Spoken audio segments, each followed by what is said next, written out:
खबर ईरान से जुड़ी हुई आ रही है। दोबारा से आपके पास आते हैं। ईरानी सेना के नए कमांडर इन चीफ का ऐलान किया गया है। जी हां, बड़ी खबर इस वक्त ईरान के supreme leader Ayatollah Ali Khamenei की शहादत के बाद ईरानी सेना के नए कमांडर इन चीफ का ऐलान किया गया है। जनरल अहमद वहीदी होंगे नए चीफ।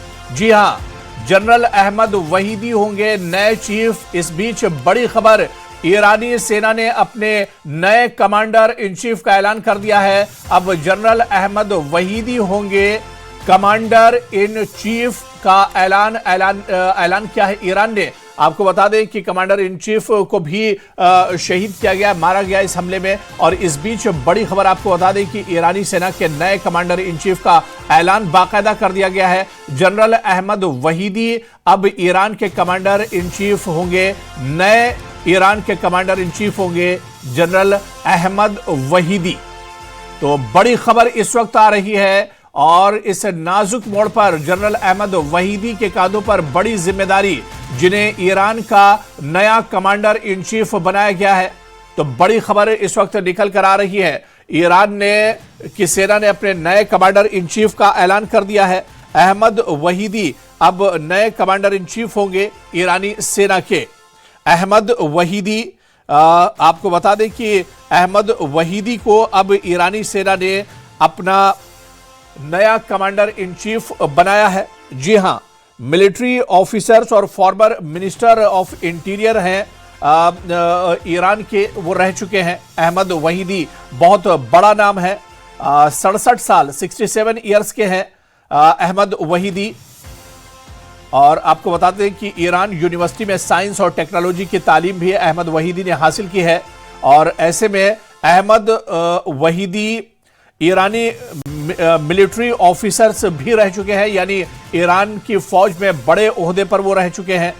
2025 में उन्हें डिप्टी कमांडर इन चीफ भी बनाया गया था। पासदाराने इनकलाब के वो डिप्टी भी रह चुके हैं।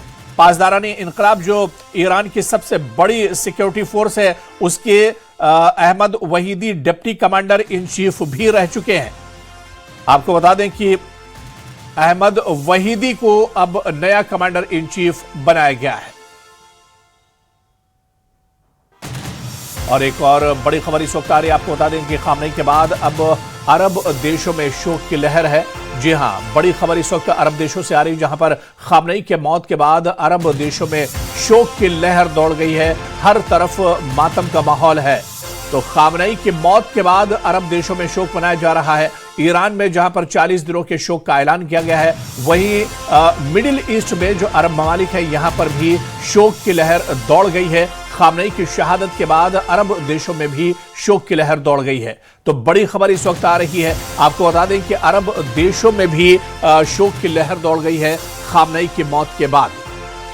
तो खामनेई की मौत के बाद अरब देशों में भी मौत की लहर दौड़ गई कि दरअसल ईरान मशरिक़ वुस्ता में या मिडिल ईस्ट की अगर बात करें तो यहाँ पर ईरान के साथ कई और अरब ममालिक एक तरह से जुड़ते हैं। और मिडिल ईस्ट के ये जो अरब ममालिक हैं, इन तमाम अरब ममालिक में अब खामनेई की शहादत के बाद गम की लहर दौड़ गई है। शोक का माहौल मनाया जा रहा है।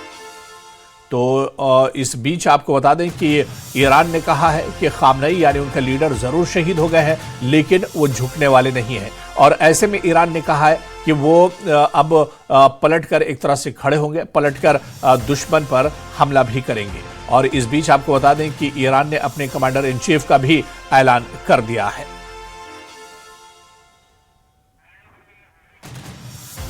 और बड़ी खबर इस वक्त आ रही है। खामनेई की मौत के बाद जम्मू कश्मीर के बांडीपुरा में मातम है। भारी संख्या में मस्जिद में लोग जुटे हैं और लोगों की रोने की आवाजें भी सुनाई दे रही हैं। तो बांडीपुरा में भी खामनेई की मौत की खबर के बाद लोग मातम मना रहे हैं। खामनेई